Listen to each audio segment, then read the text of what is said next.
It is March 21st, 2023, Miami. A baseball tournament most Americans had barely paid attention to before tonight. Japan leads the United States 3-2, bottom of the ninth, 2 outs. And then, the pitcher who walks to the mound is the same man who has been hitting cleanup all tournament. The man who has dominated every lineup he has faced, with a bat and with a ball. Shohei Ohtani, against his own Angels teammate, Mike Trout. Full count. The whole planet holding its breath. One pitch. An 87-mile-per-hour slider. Trout swings through it. Japan wins the World Baseball Classic. And in every front office across Major League Baseball, an extremely expensive calculator starts running. 8 months later, one number rewrites the entire history of professional sports contracts. $700 million. You cannot understand that number without understanding what happened in that tournament first. In the United States, the championship final averaged 5.2 million viewers across Fox platforms, a 69% jump from the previous edition in 2017.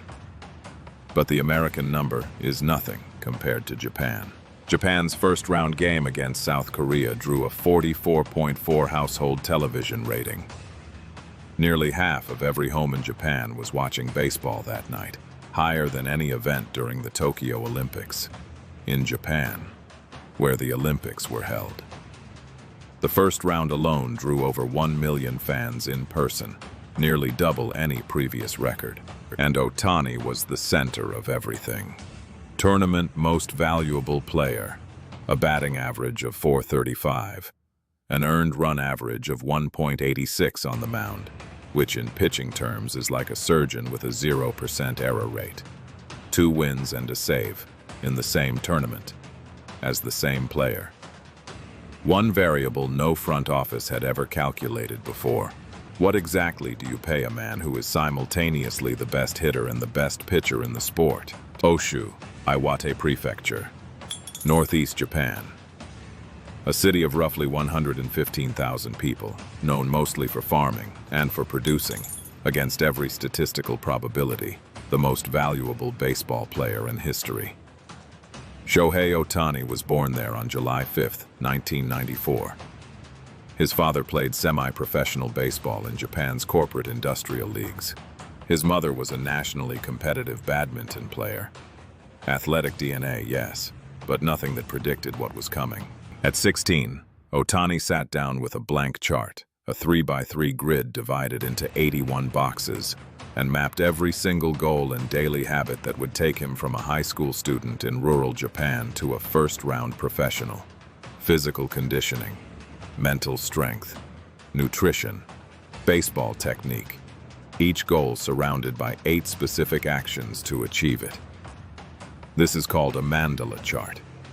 Think of it as a business plan for your own talent.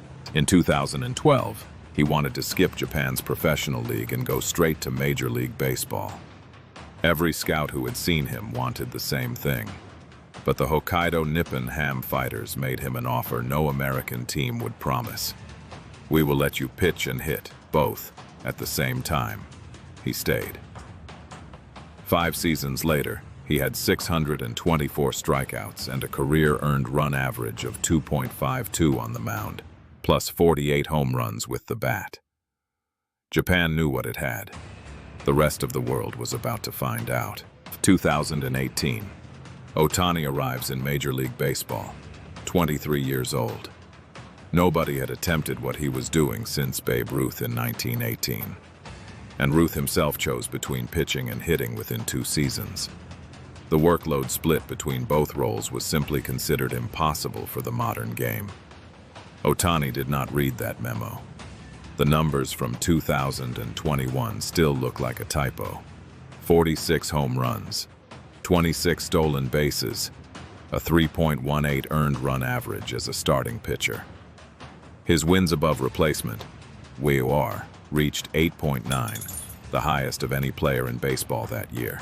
Note: WAR is the all-in-one performance score baseball uses to measure a player's true impact. Think of it like a net profit margin for athletes. 0 means average. 10 means you are operating at a level most players never reach in their entire careers. Ohtani was doing it every single season.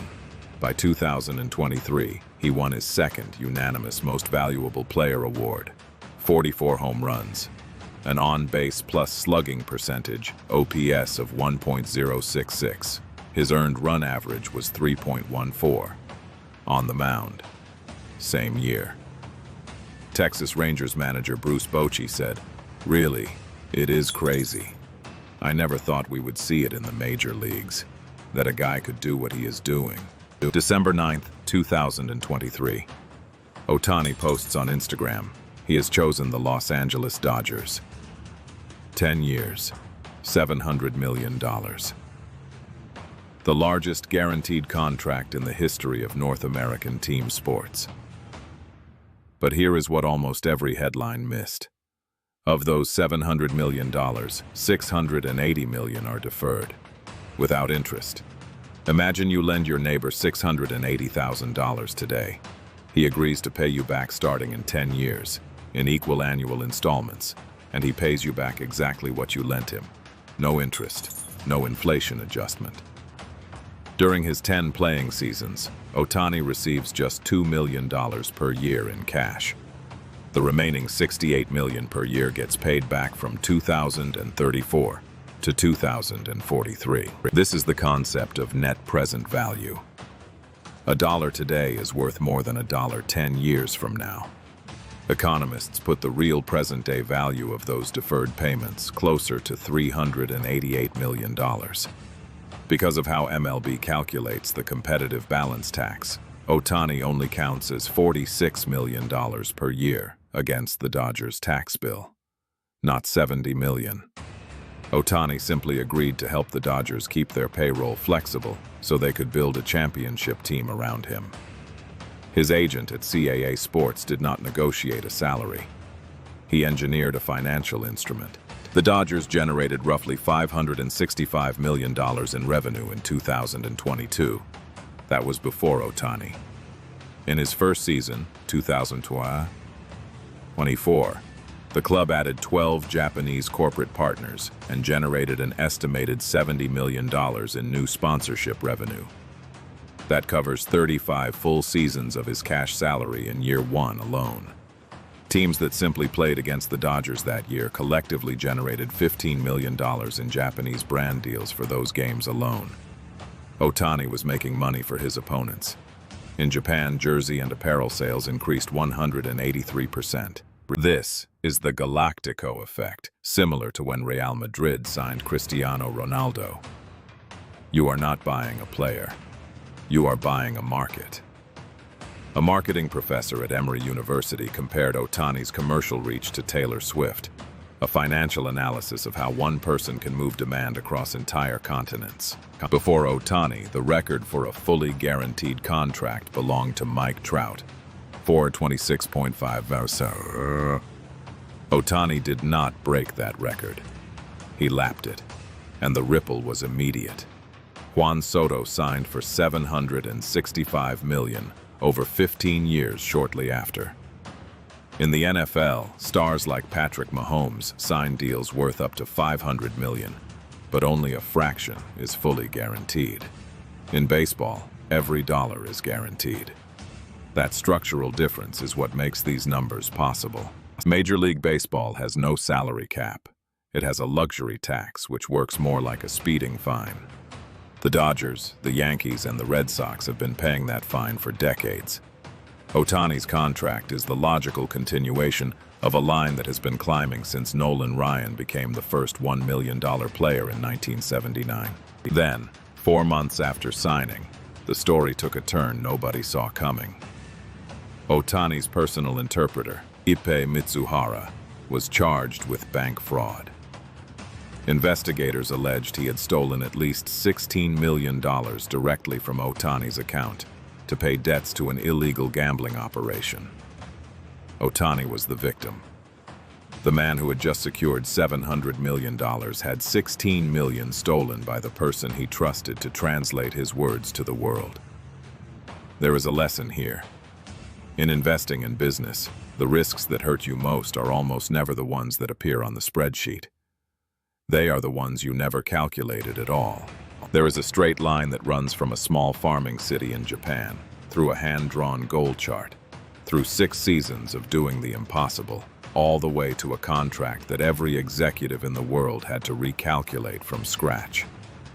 Shohei Ohtani did not just become the highest-paid athlete in team sports history. He became proof that on-field performance, commercial reach, cultural symbolism, and financial engineering are not separate variables. They are one equation.